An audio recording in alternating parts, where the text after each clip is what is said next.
বাংলাদেশের একজন নাম করা কবি আসাদ বিন হাফিজ, একজন নাম করা ছড়াকার। তার লেখা অনেকগুলি বই আছে। এই বইগুলি প্রীতি প্রকাশন, এই বইগুলি ঢাকা থেকে এসেছে।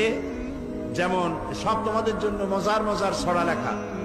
একটি বই আছে আলোর পথে এসো, নতুন পৃথিবীর স্বপ্ন, আল্লাহ মহান, কারবলা কাহিনী, হরফ নিয়ে ছড়া।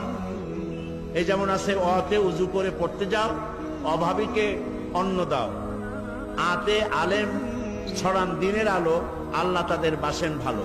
কি বলেন, খুব সুন্দর না?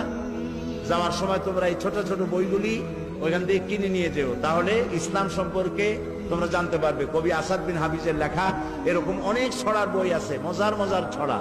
বাচ্চারা ছড়া খুব পছন্দ করে, তাই না? তা তোমরা ওখান থেকে যাওয়ার সময়, তোমরা যখন যাবে, বইয়ের দোকানগুলি সব খোলা আছে।